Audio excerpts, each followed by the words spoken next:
Bonjour chers abonnés, bonjour chers Ivoiriens, bonjour chers Africains. Merci de me suivre.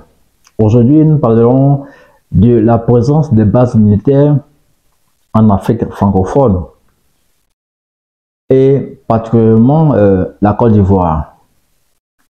Alors, 43e BIMA, la base militaire française en Côte d'Ivoire, créée depuis 1978, hérité, n'est-ce pas, de l'infanterie coloniale.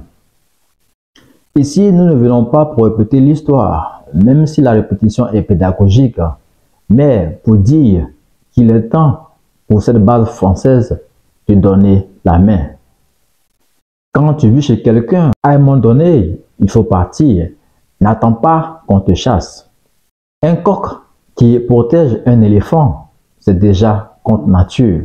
Quand dans un pays, il y a la présence d'une base militaire française plus puissante que ton armée nationale, parle-t-on de souveraineté. À la base donc, c'était pour protéger les ressortissants français étrangers et de leurs biens. Je suppose qu'à cette époque, nous n'avons pas la compétence et les moyens de le faire, puisque la Côte d'Ivoire venait de prendre son indépendance en 1960. En fait, nos chefs d'État africains ont été assez faibles de croire et de nous faire croire que cette présence militaire était pour assurer la sécurité de la Côte d'Ivoire et de ses habitants. La génération présente sait que cette présence militaire a des intérêts politiques et économiques et pour mieux maintenir, n'est-ce pas, nos États africains. Le changement de nom change-t-il le fond de la présence de cette base militaire en Côte d'Ivoire? De la force Lincoln à la force française aujourd'hui. Qu'est-ce qui a véritablement changé? Voilà un camp avec toute son administration, son équipement matériel et logistique. Cela ne pourra-t-il pas servir aux soldats ivoiriens et à la Côte d'Ivoire? J'espère non plus que cette base militaire ne vit pas sur le contribuable ivoirien. Tout président qui vient à la tête de ce pays doit engager son pays dans les réformes souverainistes. Celui de son Excellence Alassane Ouattara ne vient pas et ne viendra pas. Si nos dirigeants ont peur de s'y engager, nous disons que le peuple ivoirien est souverain.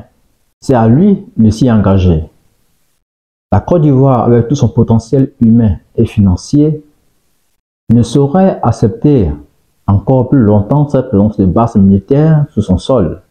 La Côte d'Ivoire n'assure-t-elle pas la sécurité des ressortissants français et étrangers et de leurs biens? Sommes-nous en guerre? N'avons-nous pas une force spéciale et une gendarmerie professionnelle, comme l'a dit son Excellence Alassane Ouattara? Qu'est-ce qui peut expliquer la motivation et le maintien de cette base militaire en Côte d'Ivoire? La Côte d'Ivoire a grandi. Son peuple est souverain. La souveraineté n'est pas le fait d'un individu, mais d'un peuple, le peuple ivoirien. Je me suis souvent posé la question, que ressentirait un Français dans son pays de voir une base militaire étrangère, de surcroît africaine, et que par moment, il verrait des chars, des blindés, des véhicules de guerre sillonner dans leur pays? Comment se sentirait-il? C'est un sentiment partagé et non un sentiment anti-français, c'est un ressentiment légitime. Et nous disons que cette présence militaire entache véritablement notre souveraineté. Notre président Alassane Ouattara dit qu'il gagne tous les combats. Voilà un combat utile pour l'Ivoirien et les Africains. Nous prenons cette information avec beaucoup de réserve, même si on dit qu'il n'y a pas de fumée sans feu, que l'État ivoirien aurait attribué tous les droits en tant que propriétaire terrien à la France, disons à la base militaire du 43e BIMA. Si cette information s'avère vraie, ça veut dire qu'ils n'iront pas de sitôt. Mais c'est à nous de décider. La Côte d'Ivoire appartient à un peuple, pas à un président. Quels que soient les pouvoirs dont il dispose. J'ai fait un rêve. Ce rêve, je le partage avec vous.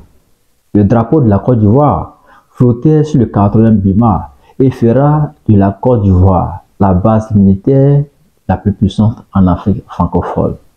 Ce rêve, je le partage avec vous pour la mémoire de nos ancêtres, pour la mémoire des compatriotes qui ont subi le martyre, des Ivoiriens qui sont tombés pour notre souveraineté.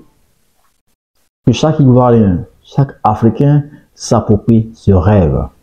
Nous visiterons un jour cette base militaire en souvenir de ces personnes qui ont lutté pour que aujourd'hui nous soyons indépendants. De mon vivant, j'aimerais voir ce rêve se réaliser. Cette vidéo met fin, n'est-ce pas, au bilan de la souveraineté sous le régime Ouattara. Éducation et jeunesse. Un autre défi pour le régime Ouattara.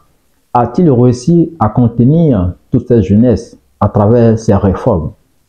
Nous vous présenterons nos analyses dans nos prochaines vidéos. D'ici là, portez-vous bien et que Dieu nous garde.